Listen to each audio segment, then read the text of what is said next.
मेरे प्यारे भाइयों बहनों, एक विचारधारा के आधार पर, एक सिद्धांत के आधार पर किसी एक सिद्धांत को लेकर बनी हुई पार्टी ही नहीं है। ये हमारा कांग्रेस का कार्यकर्ता किसी से नहीं डरता, 1 इंच पीछे नहीं हटता और देश के लिए अपनी जान देने के लिए तैयार रहता है।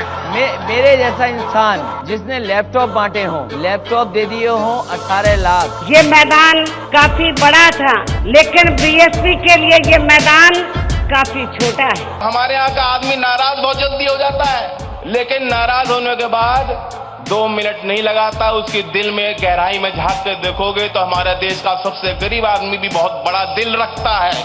होम मिनिस्ट्री हमारी हेडमास्टर है क्या? एलजी हमारे हेडमास्टर है क्या? हम बच्चे हैं क्या? उनकी क्लास में पढ़ते हैं क्या? 2022 में किसकी बनेगी सरकार, किसके सर होगा मुख्यमंत्री का ताज?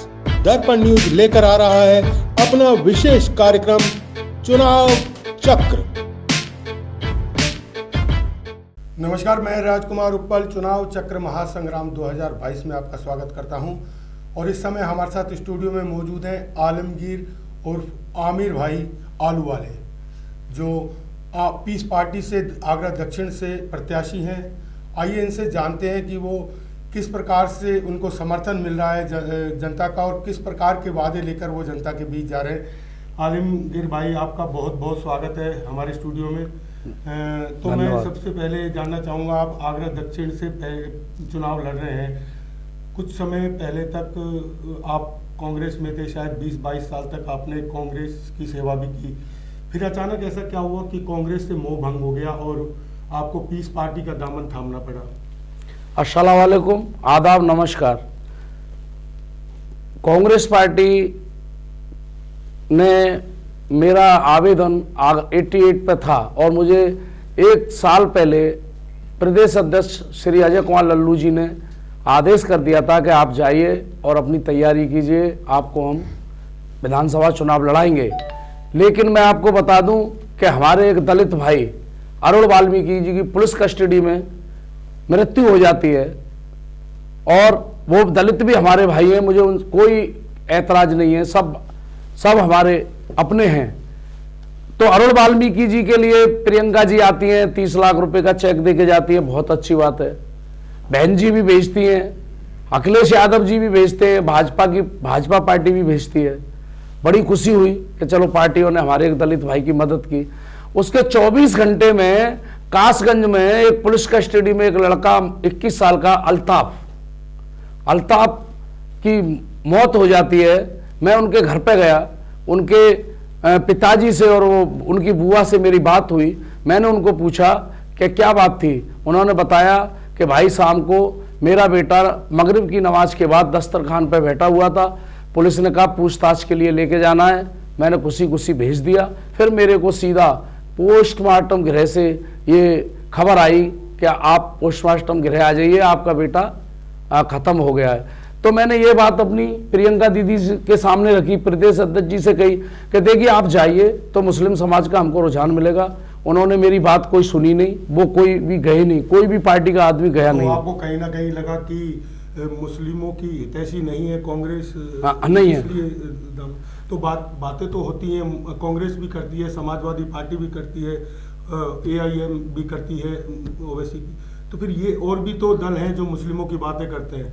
तो फिर ये आप बताइए, आपकी पार्टी किस तरह से? ये सेकुलर जो पार्टियां अपने आप को चोला उड़े हुई हैं, ये सबसे ज्यादा खतरनाक पार्टियां मुस्लिमों के लिए।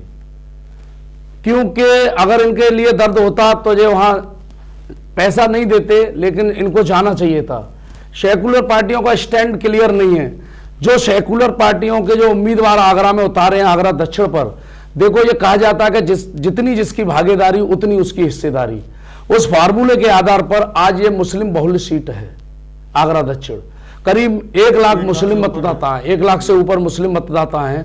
उसके बावजूद भी किसी राष्ट्रीय पार्टी ने मुस्लिम प्रत्याशी को, लेकिन इसके बावजूद भी भाजपा का लगातार दूसरी बार कैंडिडेट जीता है, क्या वजह है? आप कहते हैं कि मुस्लिम इसमें निर्णायक की भूमिका में है, तो फिर मुस्लिमों का वोट कहीं ना कहीं बटा है, क्या मानते हैं? मुस्लिम हर पार्टी ने, समाजवादी पार्टी हो, कांग्रेस हो, सबने मुस्लिमों के साथ वादे किए, लेकिन वादों पर पूरा नहीं उतरे। इनका जो अंदर खाने का जो षड्यंत्र है इन सपा बसपा का, ये मुस्लिम की लीडरशिप नहीं चाहते, उनसे केवल फर्श उठवाने तक ही रखना चाहते हैं। पिछले बार जब भुट्टो भाई को उतार दिया बीएसपी ने, तो नजीर भाई को नहीं उतारती कांग्रेस, तो वो जीत जाते। बिल्कुल, भुट्टो रह चुके हैं, उससे पहले बशीर रह चुके हैं, दो विधायक रह चुके हैं मुस्लिम। ऐसा नहीं कहा जाएगा कि यहाँ से मुस्लिम कैंडिडेट नहीं जीते हैं।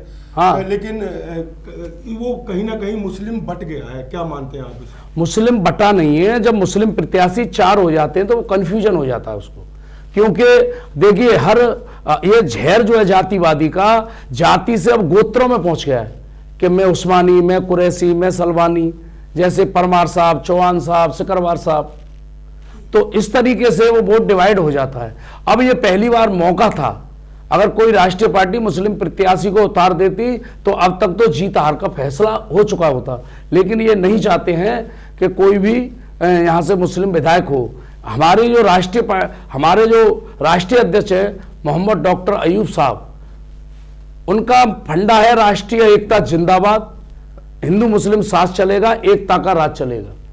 कहीं ना कहीं लेकिन फिर भी मुस्लिम पार्टी मानी जाती है, पीस पार्टी जिस तरह से AIM है उसी तरह से, तो फिर हिंदू वोटों को किस तरह से अपने कब्जे में लेंगे? देखिए AIM में और हमारी पार्टी में बहुत फर्क है। हमारी पार्टी के राष्ट्रीय आपके नेता बयानबाजी नहीं करते जिस तरह से ओवैसी और अकबरुद्दीन करते हैं, उस तरह के हम इस चीज में विश्वास नहीं रखते।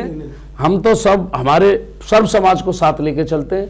हमारे राष्ट्रीय प्रवक्ता देखिए नेकी महाराज जी हैं, लेकिन ओवैसी जी का क्या स्टैंड हो जाने, लेकिन मैं उनका जो है पक्षधर नहीं हूं। वो जिस तरीके से बोलते हैं, कोई भी आदमी जो है कहीं पे अगर चुना जा सकता है तो सर्व समाज का सहयोग लेके ही चुना जा सकता है। चलिए, बहुत अच्छी बात है, आपकी पार्टी सर्व समाज की बात करती है।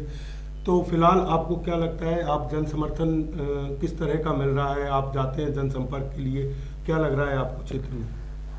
देखिए, अपार जन समूह मिल रहा है, अपार जन समर्थन मुझे सब मेरे साथ है।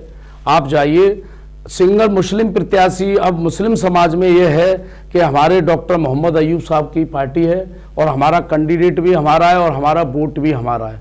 किन मुद्दों को लेकर आप मैदान में उतरे हैं? हमारा सबसे पहला मुद्दा रहेगा सर्वांगीण विकास का। ये पार्टियों ने जो सौतेलापन मुस्लिम समाज के साथ किया है और जो वैमनस्यता पैदा की है वो सही नहीं है। मैं कल हमीदनगर में गया, सागंज के हमीदनगर में, आप मेरे साथ चल के देखिए तो जहां तक हमारे हिंदू भाई हैं वो भी हमें प्यारे हैं, वहां तक RCC है, और जहां से मुस्लिम भाइयों के घर चालू हो जाते हैं वहां पर बिल्कुल नर्क जैसी हालत है, वहां जानवर भी रहना पसंद नहीं करेंगे। तो आप ये बताइए कि एक ही रोड को 2 में बांट दिया जाता है। Yogendra Upadhyay sitting MLA, party ने उन पर दोबारा से भरोसा जताया, 5 टिकट काट दिए, तो कुछ ना कुछ पार्टी ने सोचकर ही भरोसा जताया होगा कि ये प्रत्याशी मजबूत है। तो क्या लगता है, मतलब कि उन्होंने काम नहीं किया अपने क्षेत्र में? उन्होंने काम किया है केवल एक समुदाय विशेष का। नहीं, और वो गंगा जल भी लेकर आए हैं तो उस पर कोई किसी समुदाय का नाम नहीं लिखा कि गंगा जल हिंदू को मिलेगा, मुस्लिम को नहीं मिलेगा। हाँ, गंगा जल वो लेकर आए, लेकिन मुस्लिम बस्तियों में सप्लाई नहीं है उसकी बराबर। अब मैं हमीदनगर गया था, वहां पर मेरे पास एक वीडियो क्लिप है, एक माँ जो कह रही है कि बेटा मैं रात को 2 बजे उठ के पानी के लिए बैठती हूँ, पर पानी आता ही उतना 2 जगह, वो सप्लाई बराबर नहीं है, उसको भी बांट दिया गया है। नहीं, इस तरह से तो नहीं हो सकता। अगर ये कर रहा है कोई भी तो ये गलत है। जनप्रतिनिधि के साथ इस तरह का, मैं झूठ में विश्वास नहीं रखता। आप मेरे साथ चलिए, मैं आपको दिखा देता हूँ मुस्लिम बस्तियों। क्या कहना चाहेंगे आप अपने क्षेत्र की जनता से, और कि क्या आपको क्यों चुने और क्यों वोट दी? मैं अपनी क्षेत्र की जनता से एक अपील करना चाहूँगा कि मैं महलों का राजा नहीं हूँ, मैं किसान का बेटा हूँ और ज़मीन से जुड़ा हुआ हूँ, और मुझे पूरी हकीकत मालूम है कि भुखमरी, बेरोजगारी और क्या होती है, परेशानी क्या होती है। मैं सर्व समाज का काम करूंगा और मुझे चुनने का हक भी है, क्योंकि मेरे यहाँ पर 1,20,000 मुस्लिम मतदाता हैं और मैं डॉक्टर मोहम्मद अयूब साहब की पार्टी से इकलौता प्रत्याशी हूँ। और जब हमारा कारवां चलेगा तो फिर आदमी वोट खराब नहीं करता है दूसरे समाज के भी, कि भाई जीतते हुए कैंडिडेट को वोट देना चाहिए। तो ये थे पीस पार्टी से प्रत्याशी आमिर भाई, जिन्होंने अपनी बात बताई और रखा कि किस तरह से वो दक्षिण विधानसभा में जनसंपर्क कर रहे हैं, उन्हें लगातार जन समर्थन मिल रहा है। अगली बार फिर आपके साथ हाजिर होंगे, तब तक के लिए दीजिए आज्ञा। नमस्कार।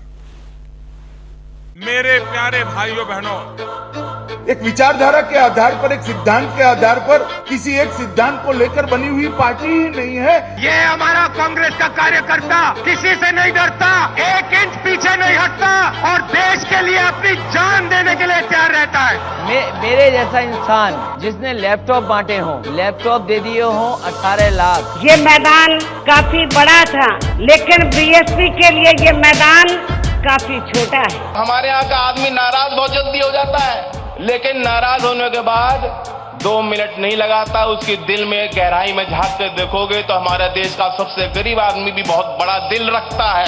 होम मिनिस्ट्री हमारी हेडमास्टर है क्या? एलजी हमारे हेडमास्टर है क्या? हम बच्चे हैं क्या? उनकी क्लास में पढ़ते हैं क्या? 2022 में किसकी बनेगी सरकार, किसके सर होगा मुख्यमंत्री का ताज?